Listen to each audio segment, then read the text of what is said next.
Hi friends, എല്ലാവർക്കും one clip PSC YouTube ചാനലിലേക്ക് സ്വാഗതം.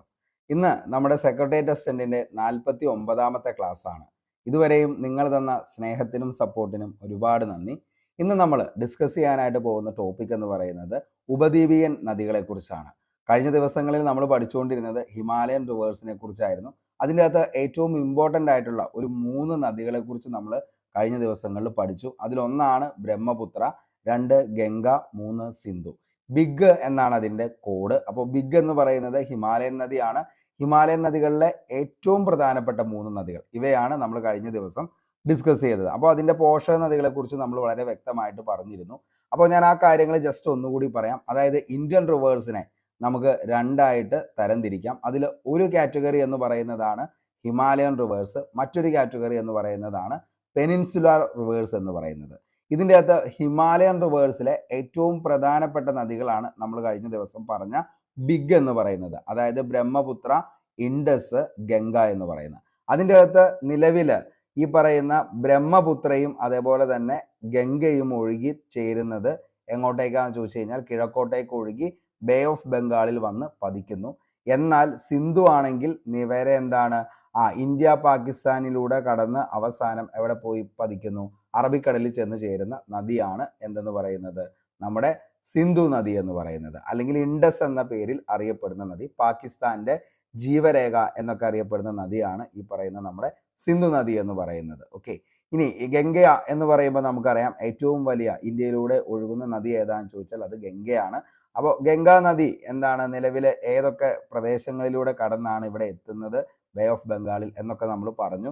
അതേപോലെ തന്നെ ബ്രഹ്മപുത്ര നദി ഒഴുകുന്നതും എങ്ങനെയാണെന്നുള്ളതും അവസാനം അത് വന്നു ചേരുന്നത് എവിടെയാണ് എന്നുള്ളതും നമ്മൾ പറഞ്ഞു. ഈ 2 നദികളും കിഴക്കോട്ടേക്ക് ഒഴുകുന്ന പ്രധാനപ്പെട്ട ഹിമാലയൻ നദികളിൽ 2 എണ്ണമാണ്. ഏതെന്ന് പറയുന്നത് നമ്മുടെ ബ്രഹ്മപുത്രയും അതേപോലെ തന്നെ ഗംഗ എന്നുള്ളതും ഓർക്കുക. പടിഞ്ഞാറോട്ടേക്ക് ഒഴുകുന്ന ഹിമാലയൻ നദികളിലെ ഏറ്റവും പ്രധാനപ്പെട്ട നദിയാണ് സിന്ധു അല്ലെങ്കിൽ ഇൻഡസ് എന്നുള്ളതും ഓർത്തു വയ്ക്കുക. ഇനി നമ്മൾ അടുത്ത് പറയാനുള്ള കാര്യം എന്താണെന്ന് ചോദിച്ചു കഴിഞ്ഞാൽ, ഹിമാലയൻ റിവേഴ്സിനെല്ലാം എന്താണ് നിലവിലെ ഈ പറയുന്ന പോലെ തന്നെ അത് സമ്പൽ സമൃദ്ധമായി ഒഴുകുന്നതിനുള്ള കാരണം എന്താണെന്ന് ചോദിച്ചു കഴിഞ്ഞാൽ, അതിന് എല്ലാ സമയവും അതിൻ്റെ അകത്ത് ജലം ലഭിക്കുന്നു. കാരണം എന്താണ്, ഈ പറയുന്ന ഹിമാലയൻ മടക്കുപർവ്വതങ്ങളിലൂടെ കടന്ന് കുത്തി ഒഴുകുന്ന ഒരു നദികളാണ് ഈ പറയുന്ന ഹിമാലയൻ റിവേഴ്സ്.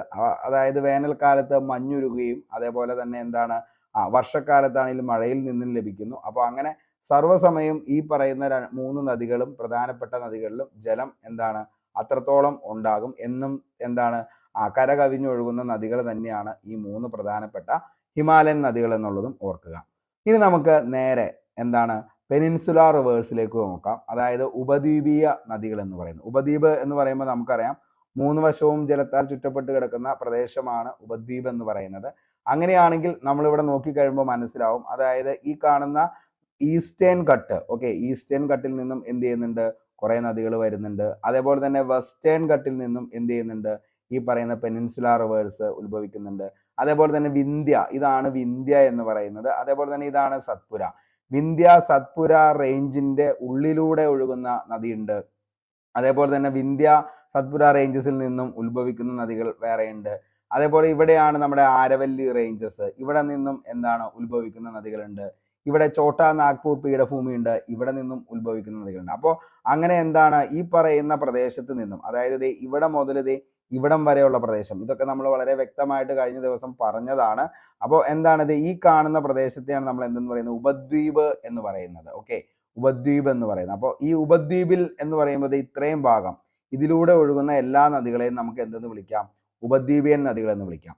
ഈ ഉപദ്വീപിയൻ നദികൾക്കൊക്കെ ജലം ലഭിക്കുന്നത് എങ്ങനെയാണെന്ന് ചോദിച്ചു കഴിഞ്ഞാൽ മഴയിൽ നിന്നാണ്. അപ്പോൾ മൺസൂണിൽ നിന്നും മഴ ലഭിക്കുക, അതായത് മൺസൂൺ മഴയിൽ നിന്നും ഒഴുകുന്ന നദികളാണ് എന്തെന്ന് പറയുന്നത്, ഉപദ്വീപിയൻ നദികൾ അല്ലെങ്കിൽ പെനിൻസുലാർ റിവേഴ്സ് എന്ന് പറയുന്നത്. അതുകൊണ്ട് തന്നെ മഴക്കാലത്ത് മാത്രമായിരിക്കും ഇവിടെ എന്ത് ചെയ്യുന്നത്, ഈ പറയുന്ന നദികളൊക്കെ കരകവിഞ്ഞ് ഒഴുകുന്നത്. അല്ലാത്ത സമയത്ത് ഇവിടെ വളരെ എന്താണ് ജലം കുറവായിട്ടുള്ള നദികളായിരിക്കും ഈ പറയുന്ന നമ്മുടെ ഉപദ്വീപിയൻ നദികൾ എന്ന് പറയുന്നത്. അപ്പോൾ മൺസൂൺ മഴയെ ആശ്രയിച്ച് ഒഴുകുന്ന നദികളാണ് പെനിൻസുലാർ റിവേഴ്സ് എന്ന് പറയുന്നത്.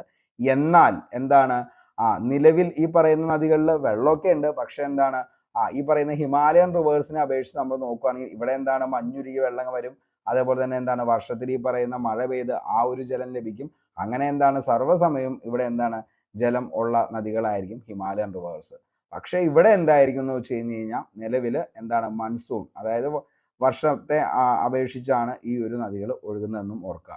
അതേപോലെ തന്നെ ഇത് ഉത്ഭവിക്കുന്നത് ഈ ഭാഗത്ത് നിന്നുമൊക്കെയാണ്. അതിൻ്റെ മെയിൻ ആയിട്ടുള്ള പോയിന്റ്സ് ഏതൊക്കെയാണെന്ന് ചോദിച്ചാൽ Eastern Ghat, Western Ghat, Chota Nagpur, Vindhya Satpura ranges, Aravalli എന്നീ പ്രദേശങ്ങളിൽ നിന്നൊക്കെ, അതായത് നിലവിൽ ഉപദ്വീപിയിലെ ഏറ്റവും പൊങ്ങിക്കിടക്കുന്ന പ്രദേശങ്ങൾ ഏതൊക്കെയാണോ അല്ലെങ്കിൽ കുന്നുകൾ ഏതൊക്കെയാണോ അവിടെ നിന്നൊക്കെ ഉത്ഭവിക്കുന്ന നദികളാണ് ഏതെന്ന് പറയുന്നത് നമ്മുടെ പെനിൻസുലാർ റിവേഴ്സ് എന്നുള്ളത് ഓർക്കുക. അപ്പോൾ ഇത്രയും കാര്യങ്ങളാണ് ഇതിൻ്റെ അകത്ത് മെയിൻ ആയിട്ട് നോക്കാനുള്ള.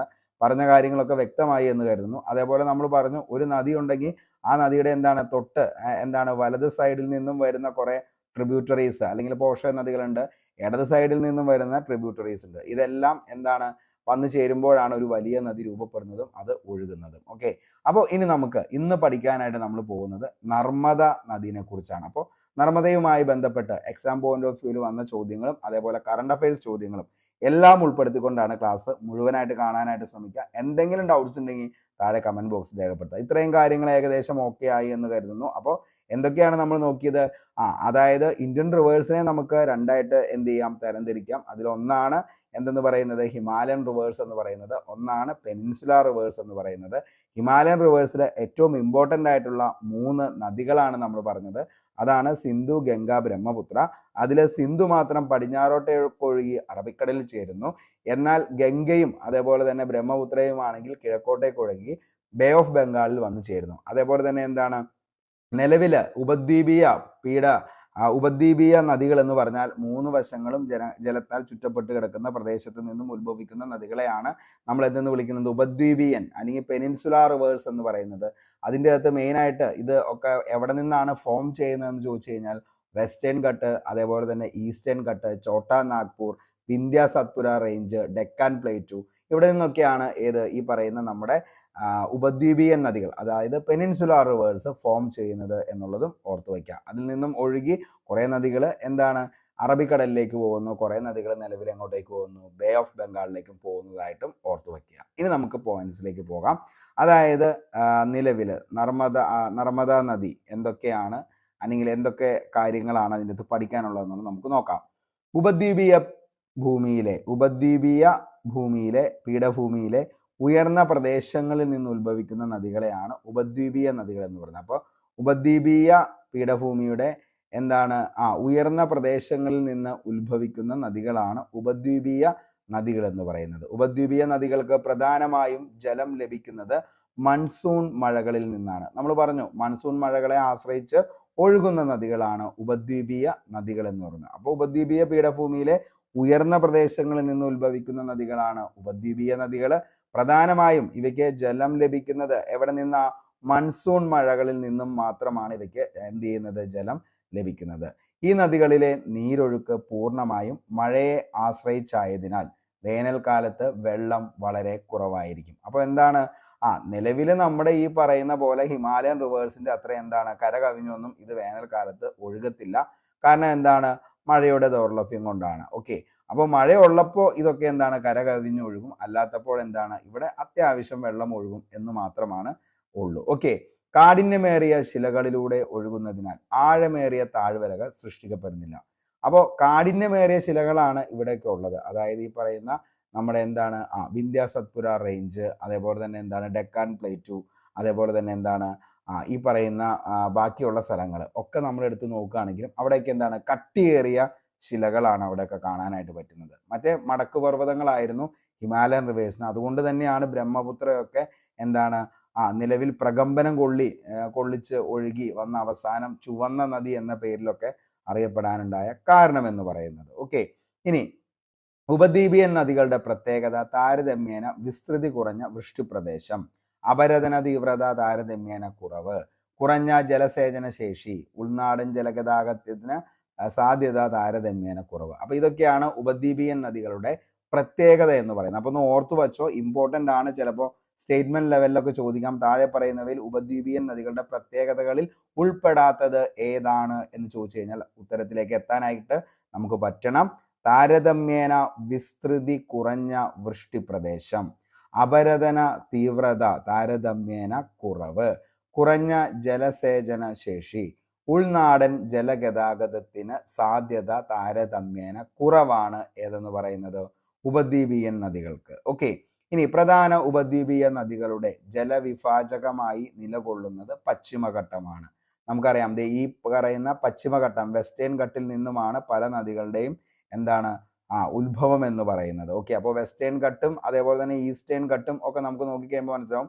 അതേപോലെ തന്നെ വിന്ധ്യ, സത്പുര, ചോട്ടാ നാഗ്പൂർ, ഡെക്കാൻ പ്ലേറ്റു ഇവയൊക്കെയാണ് മെയിനായിട്ട് ഉപദ്വീപീയൻ നദികൾ ഉത്ഭവിക്കുന്ന സ്ഥലങ്ങൾ എന്ന് പറയുന്നത്. ഓക്കെ, അതേപോലെ തന്നെ എന്താണ് പ്രധാന ഉപദ്വീപീയ നദികൾ ഏതൊക്കെയാണെന്ന് ചോദിച്ചാൽ 1 നർമ്മദ, 2 താപ്തി, 3 മഹാനദി, 4 ഗോദാവരി, 5 കൃഷ്ണ, 6 കാവേരി. ഓക്കെ, ഓർത്തു വെച്ചോ, വെരി വെരി ഇമ്പോർട്ടൻ്റ് ആണ്. താഴെ പറയുന്ന നദികളിൽ ഉപദ്വീപീയൻ നദികളിൽ ഉൾപ്പെടാത്തത് ഏതാണ്, അല്ലെങ്കിൽ ഉൾപ്പെട്ടത് താഴെ പറയുന്നവയിൽ ഉപദ്വീപീയൻ നദികൾ ഏതാണ് എന്നൊക്കെ ചോദിക്കാൻ ചാൻസ് ഉണ്ട്. അപ്പോൾ ഓർത്തു വെച്ചോ, പ്രധാന ഉപദ്വീപീയ നദികളാണ് ഇന്ന് നമ്മൾ പഠിക്കാൻ പോകുന്ന നർമ്മദയാണ്. അപ്പോൾ നർമ്മദ, താപ്തി, മഹാനദി, ഗോദാവരി, കൃഷ്ണ, കാവേരി എന്നിവയാണ് പ്രധാന ഉപദ്വീപീയ നദികൾ എന്ന് പറയുന്നത്.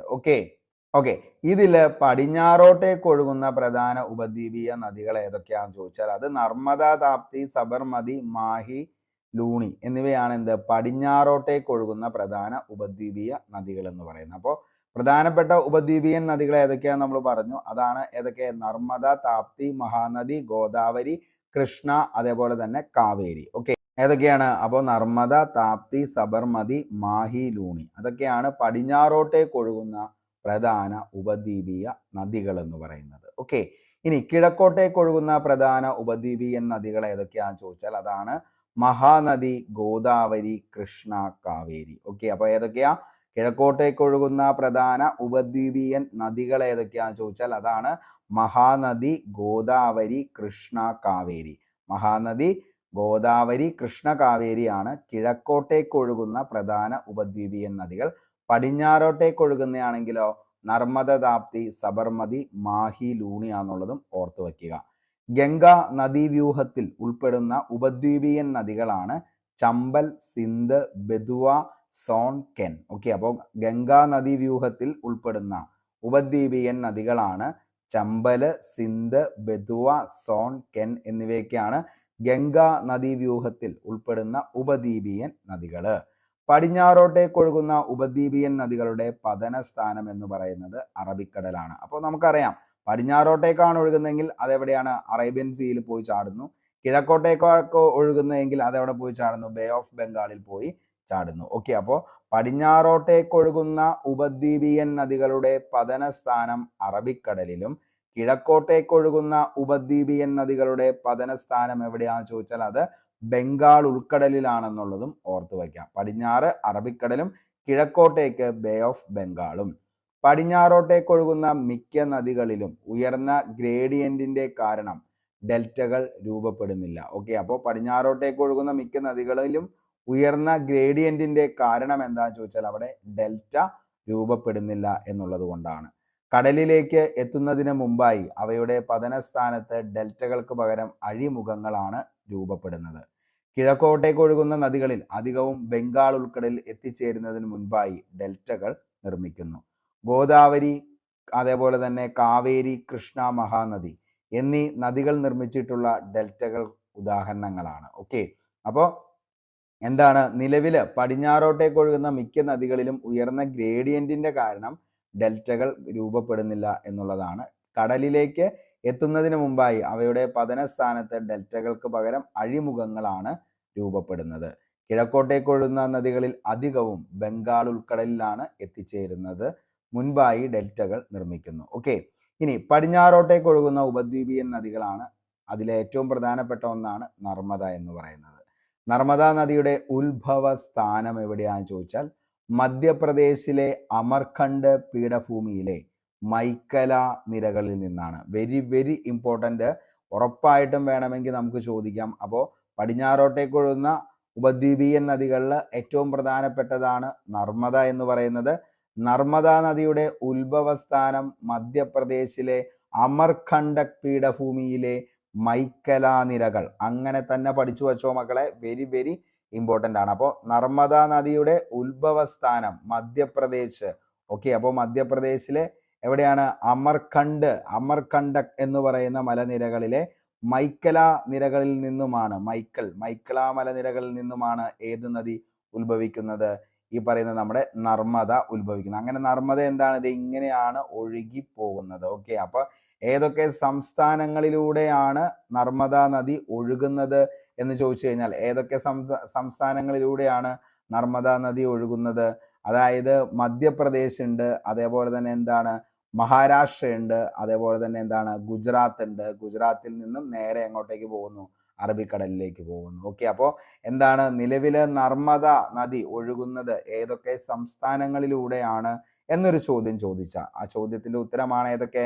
മധ്യപ്രദേശ്, മഹാരാഷ്ട്ര, ഗുജറാത്ത് എന്നീ 3 സംസ്ഥാനങ്ങളിലൂടെയാണ് ഏത് നദി ഒഴുകുന്നത്? നർമ്മദ നദി ഒഴുകുന്നത്. അവസാനം ചെന്ന് ചേരുന്നത് അറബിക്കടലിലാണ് എന്നുള്ളതും എന്ത് ചെയ്യുക? ഓർത്തു വയ്ക്കാനായിട്ട് ശ്രമിക്കുക. ഓക്കെ, അപ്പോൾ നർമ്മദാ നദി ഒഴുകുന്നതാണ് എവിടെ നിന്ന്? മധ്യപ്രദേശിലെ അമർകണ്ടക് കുന്നുകളിലെ മൈക്കലാ മലനിരകളിൽ നിന്നും ഉത്ഭവിക്കുന്ന നദിയാണ് ഏതെന്ന് പറയുന്നത്? നർമ്മദാ നദി എന്ന് പറയുന്നത്. എവിടെയാണ്? മധ്യപ്രദേശിലെ അമർകണ്ട് മലനിരകളിലെ ഏതാണ്? മൈക്കലാ മലനിരകളിൽ നിന്നുമാണ് ഏത് നദി ഉത്ഭവിക്കുന്നത്? നർമ്മദാ നദി ഉത്ഭവിക്കുന്നത്. മക്കളെ നോക്കിയത് ഇങ്ങനെയാണ് നർമ്മദാ നദി വീണ്ടും ഒഴുകി ഒഴുകി ഒഴുകി അവസാനം എവിടെ എത്തുന്നത്? ദേ ഇവിടെ ചെന്ന് അവസാനം അറബിക്കടലിലേക്ക് വന്ന് ചാടുന്നത്. ഓക്കെ, അപ്പോൾ അതിൻ്റെ ഇടയിലൂടെ എന്താണ് ഈ കാണുന്ന ലൈറ്റ് ബ്ലൂ കളറിൽ കാണുന്നതാണ് ഇതിൻ്റെ എല്ലാ പോഷക നദികൾ എന്ന് പറയുന്നത്. അപ്പോൾ ഇത്രയും പോഷക നദികൾ ആർക്കുണ്ട്? നർമ്മദാ നദിക്കുണ്ട്. അപ്പോൾ പല പല പോഷക നദികളെല്ലാം കൂടി എന്ത് ചെയ്ത് ഈ പറയുന്ന എന്താണ് ഈ ഒരു വയലറ്റ് കളറാണ്, ഇതാണ് ശരിക്കും ഏതെന്ന് പറയുന്നത്? നർമ്മദാ നദി എന്ന് പറയുന്നത്. ഇതാണ് മെയിൻ സ്ട്രീം. ഈ മെയിൻ സ്ട്രീമിലേക്ക് വന്നാണ് ഈ പറയുന്ന എല്ലാ ചെറിയ ട്രിബ്യൂട്ടറീസും വന്ന് ചേരുന്നത്. അങ്ങനെയാണ് ഈ നദി ഒഴുകി എങ്ങോട്ടേക്ക് എത്തുന്നത്? അറബിക്കടലിൽ വന്ന് ചേരുന്നത് എന്ന് ഓർക്കുക. അപ്പോൾ എവിടെ നിന്ന് ആരംഭിക്കുന്നത്? മധ്യപ്രദേശിലെ അമർകണ്ട് കുന്നുകളിലെ മൈക്കലാ മലനിരകളിൽ നിന്നും ആരംഭിക്കുന്ന നദിയാണ് ഏതെന്ന് പറയുന്നത്? നർമ്മദാ നദി എന്നുള്ളത് ഓർത്തു വയ്ക്കുക. ഓക്കെ, അപ്പോൾ നർമ്മദാ നദി അമർകണ്ടക് കുന്നുകളിലെ മൈക്കലാ മലനിരകൾ. ഉപദ്വീപീയൻ നദികളിൽ പടിഞ്ഞാറോട്ടൊഴുകുന്ന ഏറ്റവും വലിയ നദി ഏതാന്ന് ചോദിച്ചാൽ അത് നർമ്മദാ നദിയാന്നുള്ളതും ഓർത്തു വയ്ക്കുക. അപ്പോൾ ഉപദ്വീപീയൻ നദികൾ, അതായത് പെനിൻസുലാർ റിവേഴ്സിൽ പടിഞ്ഞാറോട്ടേക്ക് ഒഴുകുന്ന ഏറ്റവും വലിയ നദിയാണ് ഏതെന്ന് പറയുന്നത്? നർമ്മദ എന്ന് പറയുന്നത്. എത്ര കിലോമീറ്റർ ആണ് ഇത് ഒഴുകുന്നതെന്ന് ചോദിച്ചു കഴിഞ്ഞാൽ 1312 കിലോമീറ്റർ ആണ് ഏത്? നർമ്മദാ നദി ഒഴുകുന്നത്. അപ്പൊ നർമ്മദാ നദി ഒഴുകുന്നത് ആകെ എത്ര നീളമാണെന്ന് ചോദിച്ചാൽ എത്ര നീളമാ? 1312 കിലോമീറ്റർ ആണ് നർമ്മദാ നദി ഒഴുകുന്നത്. 1312 കിലോമീറ്റർ. പൂർണ്ണമായും ഇന്ത്യയിലൂടെ ഒഴുകുന്ന നീളത്തിൽ 3-ാം സ്ഥാനത്തുള്ള നദി ഏതാന്ന് ചോദിച്ചാൽ അതിൻ്റെ ഉത്തരവും നർമ്മദ തന്നെയാണ്. അപ്പോൾ പൂർണ്ണമായും ഇന്ത്യയിലൂടെ ഒഴുകുന്ന നീളത്തിൽ 3-ാം സ്ഥാനത്തുള്ള നദിയാണ് നർമ്മദ. ഭ്രംശ താഴ്വരയിലൂടെ ഒഴുകുന്ന ഇന്ത്യയിലെ ഏറ്റവും വലിയ നദിയാണ് ഏതെന്ന് പറയുന്നത്? നമ്മുടെ നർമ്മദ എന്ന് പറയുന്നത്. അപ്പോൾ ഭ്രംശ താഴ്വരയിലൂടെ ഒഴുകുന്ന ഇന്ത്യയിലെ ഏറ്റവും വലിയ നദിയാണ് നർമ്മദ നദി. ഭ്രംശ താഴ്വരയിലൂടെ ഒഴുകുന്ന ഇന്ത്യയിലെ ഏറ്റവും വലിയ നദിയാണ് നർമ്മദ. വിന്ധ്യ സത്പുര പർവ്വത നിരകൾക്കിടയിലൂടെ ഒഴുകുന്ന നദി. നമ്മളിത് ഈ ഒരു മാപ്പ് നോക്കിക്കഴിഞ്ഞാൽ നിങ്ങൾക്ക് മനസ്സിലാവും ഏതാണ്? വിന്ധ്യ റേഞ്ച് കണ്ടോ? അതായത് വിന്ധ്യാസ് എന്ന് പറയുന്ന വിന്ധ്യ പർവ്വതങ്ങളും അതേപോലെ സത്പുര റേഞ്ചസ്. ഓക്കെ, അപ്പൊ വിന്ധ്യ സത്പുര റേഞ്ചസിന്റെ ഇടയിലൂടെ ഒഴുകുന്ന നദിയാണ് ഏതെന്ന് പറയുന്നത്? ഈ പറയുന്ന നമ്മുടെ നർമ്മദാ നദി എന്ന് പറയുന്നത്. അപ്പോൾ വിന്ധ്യ സത്പുര റേഞ്ചിന്റെ ഇടയിലൂടെ ഒഴുകുന്ന നദി ഏതാന്ന് ചോദിച്ചാൽ അതിന്റെ ഉത്തരവും ഏത് തന്നെയാണ്? നർമ്മദാ നദിയാന്നുള്ളതും ഓർത്തു വയ്ക്കുക. അപ്പോൾ വിന്ധ്യ സത്പുര റേഞ്ചിലൂടെ ഒഴുകുന്ന നദിയാണ് ഏതെന്ന് പറയുന്നത്?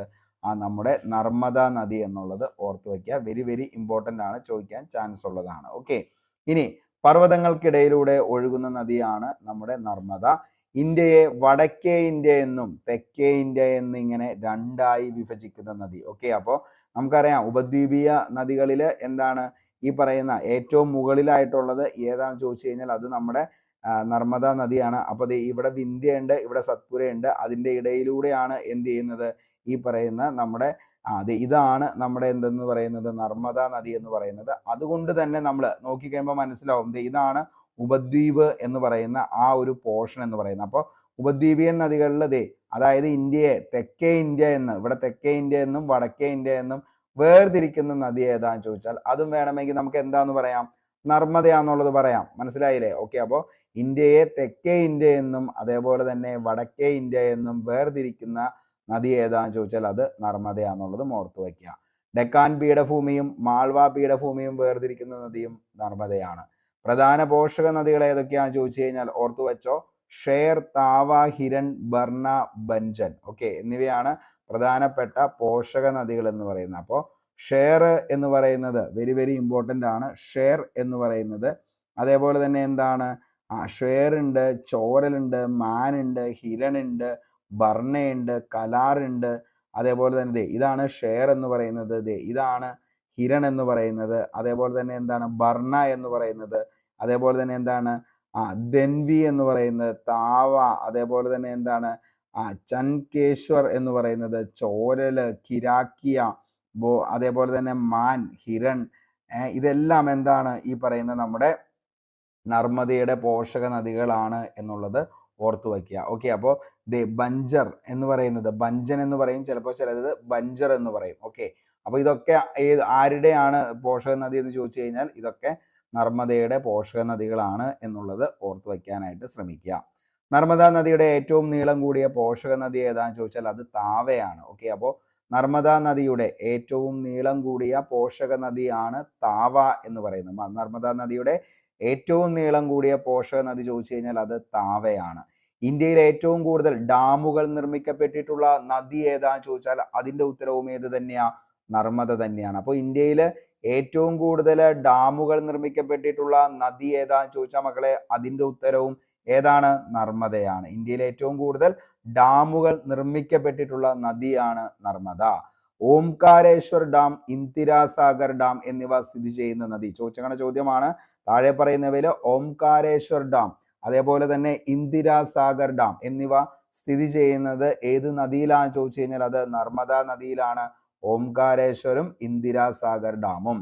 ലോകത്തിലെ ആദ്യത്തെ canal top solar power plant സ്ഥിതി ചെയ്യുന്നത് നർമ്മദ ബ്രാഞ്ച് കനാൽ നെറ്റ്വർക്കിലാണ്. ഓക്കെ. അപ്പോൾ ലോകത്തിലെ ആദ്യത്തെ canal top solar power plant സ്ഥിതി ചെയ്യുന്നത് നർമ്മദ ബ്രാഞ്ച് കനാൽ നെറ്റ്വർക്കിലാണ്. ഓക്കെ. അപ്പോൾ ലോകത്തിലെ ആദ്യത്തെ canal top solar power plant സ്ഥിതി ചെയ്യുന്നത് നർമ്മദ ബ്രാഞ്ച് കനാൽ നെറ്റ്വർക്കിലാണെന്നുള്ളതും ഓർത്തു വയ്ക്കുക.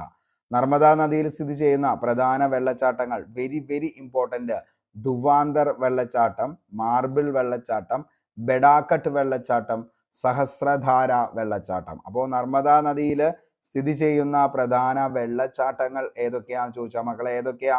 ധുവാന്തർ വെള്ളച്ചാട്ടം, മാർബിൾ വെള്ളച്ചാട്ടം, ബെഡാക്കട്ട് വെള്ളച്ചാട്ടം, സഹസ്രധാര വെള്ളച്ചാട്ടം. ഇതൊക്കെ എവിടെയാ? നർമ്മദ നദിയിൽ സ്ഥിതി ചെയ്യുന്ന പ്രധാനപ്പെട്ട വെള്ളച്ചാട്ടങ്ങളാണെന്നുള്ളത് ഓർത്തു വയ്ക്കുക. നർമ്മദ നദിയുടെ തീരത്തെ പ്രധാന പട്ടണങ്ങളാണ് ഘോഷങ്കാബാദ്, ജബൽപൂർ, ഓംകാരേശ്വർ, മണ്ഡല എന്ന് പറയുന്നത്, മാണ്ഡാല. ഓക്കെ. അപ്പോൾ നർമ്മദ നദിയുടെ തീരത്തെ പ്രധാന പട്ടണങ്ങൾ ഇമ്പോർട്ടൻ്റ് ആണ്, ഓർത്തു വെച്ചോ. ഘോഷങ്കാബാദ്, ജബൽപൂര്, ഓംകാരേശ്വർ, മണ്ഡല. ഓക്കെ, മാണ്ഡല. ഓക്കെ. അപ്പോൾ മാണ്ഡല, അതേപോലെ തന്നെ ഓംകാരേശ്വർ, ജബൽപൂര്, ഘോഷങ്കാബാദ് ആണ് നർമ്മദ നദിയുടെ തീരത്തെ പ്രധാനപ്പെട്ട പട്ടണങ്ങൾ. സർദാർ സരോവർ പദ്ധതി സ്ഥിതി ചെയ്യുന്ന നദിയാണ് നർമ്മദ, ഗുജറാത്ത്. ഓക്കെ. അപ്പോൾ സർദാർ സരോവർ പദ്ധതി സ്ഥിതി ചെയ്യുന്ന നദിയാണ് നർമ്മദ, ഗുജറാത്ത്. സർദാർ സരോവർ പദ്ധതിയുടെ ഗുണഭോക്തൃ സംസ്ഥാനങ്ങൾ ഏതൊക്കെയാണെന്ന് ചോദിച്ചാൽ അത് മധ്യപ്രദേശ്, മഹാരാഷ്ട്ര, ഗുജറാത്ത്, രാജസ്ഥാൻ. ഓക്കെ. അപ്പോൾ മധ്യപ്രദേശ്, മഹാരാഷ്ട്ര, ഗുജറാത്ത് ഇത് ഒഴുകുന്ന സ്ഥലങ്ങളാണ്. പിന്നെ എക്സ്ട്രാ വീണ്ടും വരുന്നതാണ് രാജസ്ഥാൻ എന്നുള്ളത്. ഓക്കെ. അപ്പോൾ സർദാർ സരോവർ പദ്ധതിയുടെ ഗുണഭോക്തൃ സംസ്ഥാനങ്ങൾ ഏതൊക്കെയാണെന്ന് ചോദിച്ചാൽ മക്കളെ മധ്യപ്രദേശ്, മഹാരാഷ്ട്ര, ഗുജറാത്ത്, രാജസ്ഥാൻ എന്നീ 4 സംസ്ഥാനങ്ങളാണ് സർദാർ സരോവർ പദ്ധതിയുടെ ഗുണഭോക്തൃ സംസ്ഥാനങ്ങൾ എന്ന് പറയുന്നത്. സർദാർ സരോവർ പദ്ധതിക്ക് എതിരെ പ്രക്ഷോഭം സംഘടിപ്പിച്ച പരിസ്ഥിതി സംഘടന ഏതാണെന്ന് ചോദിച്ചാൽ വെരി വെരി ഇമ്പോർട്ടൻ്റ്, ഇനിയും ചോദിക്കാൻ ചാൻസ് ഉണ്ട്, ഒത്തിരി തവണ ചോദിച്ച ചോദ്യമാണ്. നർമ്മദ ബച്ചാവോ ആന്തോളൻ. ഓക്കെ, അപ്പോൾ സർദാർ സരോവർ പദ്ധതിക്ക് എതിരെ പ്രക്ഷോഭം സംഘടിപ്പിച്ച പരിസ്ഥിതി സംഘടനയുടെ പേരാണ് നർമ്മദ ബച്ചാവോ ആന്തോളൻ എന്ന് പറയുന്നത്. ഓക്കെ, അപ്പോൾ സർദാർ സരോവർ പദ്ധതിക്കെതിരെ പ്രക്ഷോഭം സംഘടിപ്പിച്ച പരിസ്ഥിതി സംഘടനയുടെ പേരാണ് എന്ത്? നർമ്മദ ബച്ചാവോ ആന്തോളൻ. ഈ നർമ്മദ ബച്ചാവോ ആന്തോളൻ പ്രക്ഷോഭത്തിന് നേതൃത്വം നൽകിയത് ആരാണ്? ഒത്തിരി തവണ ചോദിച്ചിട്ടുണ്ട്. അതാണ് മേധ പട്കർ. ഓക്കെ, അപ്പോൾ നർമ്മദ ബച്ചാവോ ആന്തോളൻ എന്താ? സർദാർ സരോവർ പദ്ധതിക്കെതിരെ പ്രക്ഷോഭം സംഘടിപ്പിച്ച പരിസ്ഥിതി സംഘടന. നർമ്മദ ബച്ചാവോ ആന്തോളൻ പ്രക്ഷോഭത്തിന് നേതൃത്വം നൽകിയ വ്യക്തിയാണ് മേധ പട്കർ. മേധ പട്കർ സ്ഥാപിച്ച രാഷ്ട്രീയ പാർട്ടി ഏതാന്ന് ചോദിച്ചു കഴിഞ്ഞാൽ ഇതും ചോദിച്ചേക്കണ ചോദ്യമാണ്. പീപ്പിൾസ് പൊളിറ്റിക്കൽ ഫ്രണ്ട് ആണ്. ഓക്കെ, അപ്പോൾ പീപ്പിൾ പൊളിറ്റിക്കൽ ഫ്രണ്ട് എന്ന് പറയുന്നതാണ് എന്ത്? മേധ പട്കർ സ്ഥാപിച്ച രാഷ്ട്രീയ പാർട്ടിയുടെ പേരാണ് പീപ്പിൾസ് പൊളിറ്റിക്കൽ ഫ്രണ്ട്. നർമ്മദ നദിയെ സംരക്ഷിക്കുന്നതിനായി മധ്യപ്രദേശിൽ ആരംഭിച്ച പദ്ധതിയാണ് നമാമി ദേവി നർമ്മദ. ഓക്കെ, അപ്പോൾ നർമ്മദ നദിയെ സംരക്ഷിക്കുന്നതിനായി മധ്യപ്രദേശ് ആരംഭിച്ച പദ്ധതിയുടെ പേരാണ് നമാമി ദേവി നർമ്മദ. നർമ്മദ നദിയിൽ സ്ഥിതി ചെയ്യുന്ന പ്രധാന ജലവൈദ്യുത പദ്ധതികൾ ഏതൊക്കെയാണെന്ന് ചോദിച്ചാൽ Indira Sagar, very very important, Sardar Sarovar, അതേപോലെ തന്നെ ഓംകാരേശ്വർ. അപ്പോൾ ഈ 3 പ്രധാന ജലവൈദ്യുത പദ്ധതികളും ഒന്ന് ഓർത്തു വയ്ക്കാനായിട്ട് ശ്രമിക്കുക. നർമ്മദ നദിയിൽ സ്ഥിതി ചെയ്യുന്ന പ്രധാന ജലവൈദ്യുത പദ്ധതികളാണ് ഇന്ദിരാ സാഗർ, സർദാർ സരോവർ, ഓംകാരേശ്വർ. ഏതൊക്കെയാണ്? ഇന്ദിരാ സാഗർ, സർദാർ സരോവർ, ഓംകാരേശ്വർ. നർമ്മദയുടെ പതനസ്ഥാനമാണ് അറബിക്കടലിലെ ഗൾഫ് ഓഫ് കമ്പത്ത്. നമ്മളിത് ഇവിടെ ഈ ഒരു പിക്ചറിൽ കാണാനായിട്ട് പറ്റും. നർമ്മദ നദിയുടെ പതനസ്ഥാനമാണ് ഏതെന്ന് പറയുന്നത്? ഗൾഫ് ഓഫ് കമ്പത്ത് എന്ന് പറയുന്നത്. അപ്പോൾ ഗൾഫ് ഓഫ് കമ്പത്തിലാണ് നർമ്മദ നദിയുടെ പതനസ്ഥാനം എന്ന് പറയുന്നത്. കണ്ടോ, ഇതാണ് ഗൾഫ് ഓഫ് കമ്പത്ത്. അപ്പോൾ നർമ്മദ നദിയുടെ പതനസ്ഥാനം എവിടെയാണെന്ന് ചോദിച്ചു കഴിഞ്ഞാൽ നർമ്മദ നദിയുടെ പതനസ്ഥാനം എവിടെയാണ്? അതാണ് ഗൾഫ് ഓഫ് കമ്പത്ത് എന്ന് പറയുന്നതാണ് നർമ്മദ നദിയുടെ എന്ത്?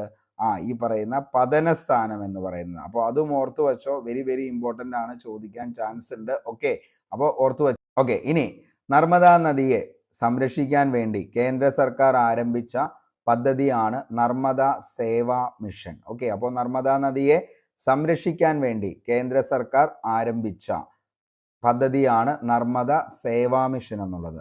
നർമ്മദ നദീജല തർക്ക പരിഹാര ട്രിബ്യൂണൽ സ്ഥാപിതമായത് 1969 ഒക്ടോബർ 6-നാണ് നർമ്മദ നദീജല തർക്ക പരിഹാര ട്രിബ്യൂണൽ സ്ഥാപിതമായത്. 1969 ഒക്ടോബർ 6-നാന്നുള്ളത് ഓർത്തു വയ്ക്കുക. ആദ്യ ചെയർമാനാണ് ജസ്റ്റിസ് വി രാമസ്വാമി. അപ്പോൾ നർമ്മദ നദീജല തർക്ക പരിഹാര ട്രിബ്യൂണലിന്റെ ചെയർമാൻ ആരായിരുന്നു എന്ന് ചോദിച്ചു കഴിഞ്ഞാൽ അത് ജസ്റ്റിസ് വി രാമസ്വാമിയാണ്. ആരാണ്? Justice V Ramaswamy. Kanha national park സ്ഥിതി ചെയ്യുന്ന നദീതീരമാണ് നർമ്മദ. അപ്പോൾ കൻഹ നാഷണൽ പാർക്ക് സ്ഥിതി ചെയ്യുന്ന നദീതീരം താഴെ പറയുന്നവയിൽ ഏതാന്ന് ചോദിച്ചു കഴിഞ്ഞാൽ അത് നർമ്മദയാണ്. ദിനോസറുകളുടെ ഫോസിൽ കണ്ടെത്തിയ നദീതീരം താഴെ പറയുന്നവയിൽ ഏതാന്ന് ചോദിച്ചാൽ അതും നർമ്മദയാണ്. അപ്പോൾ കൻഹ നാഷണൽ പാർക്ക് സ്ഥിതി ചെയ്യുന്ന നദീതീരം, ദിനോസറുകളുടെ ഫോസിൽ കണ്ടെത്തിയ നദീതീരം ഏതാന്ന് ചോദിച്ചാൽ അതും ഏത് തന്നെയാണ്? നർമ്മദയാണ്. അപ്പോൾ കൻഹ നാഷണൽ പാർക്ക് സ്ഥിതി ചെയ്യുന്നു, ദിനോസറുകളുടെ ഫോസിൽ കണ്ടെത്തിയ നദീതീരവും ഏത് തന്നെയാണ്?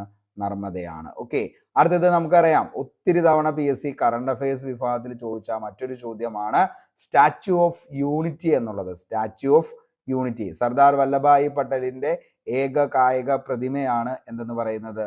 സ്റ്റാച്യു ഓഫ് യൂണിറ്റി എന്ന് പറയുന്നത്. അത് എവിടെയാണ് സ്ഥിതി ചെയ്യുന്നതെന്ന് ചോദിച്ചു കഴിഞ്ഞാൽ അതും നമ്മുടെ എന്താണ്? നർമ്മദ നദിക്ക് എന്താണ് അരികിലുള്ള സാധുബേറ്റ് എന്ന് പറയുന്ന ദ്വീപിലാണ് ഇത് സ്ഥിതി ചെയ്യുന്നത്. ലോകത്തിലെ ഏറ്റവും ഉയരമുള്ള പ്രതിമയാണ് സ്റ്റാച്യു ഓഫ് യൂണിറ്റി അല്ലെങ്കിൽ ഏകതാ പ്രതിമ. സർദാർ വല്ലഭായ് പട്ടേലിന്റെ പ്രതിമയാണ്. ഇത് സ്ഥിതി ചെയ്യുന്നത് നർമ്മദ നദിക്ക് കരയിലാണ്. ഓക്കെ, അപ്പോൾ അത് ഏത് നദിയാണെന്ന് ചോദിച്ചു കഴിഞ്ഞാൽ ഇതിന്റെ അരികിൽ സ്ഥിതി ചെയ്യുന്ന നദിയാണ് നർമ്മദ നദി. ഏകതാ പ്രതിമയുടെ ഉയരം മോസ്റ്റ്ലി റിപ്പീറ്റഡ് ആണ് ഈ ഒരു ചോദ്യം. 182 മീറ്റർ അല്ലെങ്കിൽ 597 അടിയാണ് ഏകതാ പ്രതിമയുടെ ഉയരം എന്ന് പറയുന്നത്. അപ്പോൾ സർദാർ വല്ലഭായ് പട്ടേലിന്റെ പൂർണ്ണകായ പ്രതിമയായിട്ടുള്ള സ്റ്റാച്യു ഓഫ് യൂണിറ്റി നർമ്മദ നദിക്കരയിൽ സ്ഥിതി ചെയ്യുന്ന ഇതിന്റെ ഉയരം എത്രയാണെന്ന് ചോദിച്ചാൽ മക്കളെ 182 മീറ്റർ അല്ലെങ്കിൽ 597 അടിയാണുള്ളത് ഓർത്തു വയ്ക്കുക. പ്രതിമ സ്ഥിതി ചെയ്യുന്നത് ഗുജറാത്തിലെ നർമ്മദ ജില്ലയിലെ സർദാർ സരോവർ ഡാമിലുള്ള സാധുബേറ്റ് എന്ന ദ്വീപിലാണ്.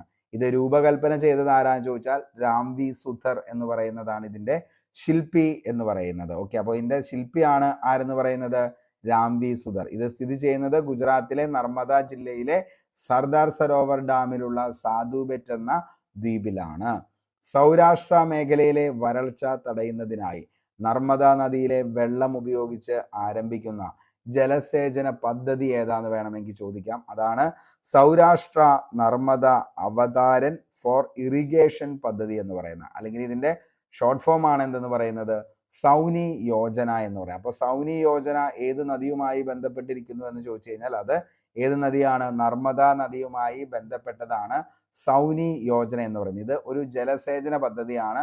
അത് സൗരാഷ്ട്ര മേഖലയിലെ വരൾച്ച തടയുന്നതിന് വേണ്ടി നർമ്മദ നദിയിലെ വെള്ളം ഉപയോഗിച്ച് ആരംഭിക്കുന്ന ജലസേചന പദ്ധതിയുടെ പേരാണ് എന്തെന്ന് പറയുന്നത് സൗനി യോജന അല്ലെങ്കിൽ സൗരാഷ്ട്ര നർമ്മദ അവതാരൻ ഫോർ ഇറിഗേഷൻ പദ്ധതി എന്ന് പറയുന്നത്. ഓക്കെ, അപ്പോൾ ഇത്രയും കാര്യങ്ങളാണ് നർമ്മദ നദിയുമായി ബന്ധപ്പെട്ട് നമുക്ക് പഠിക്കാനുള്ള കറണ്ട് അഫയേഴ്സ്.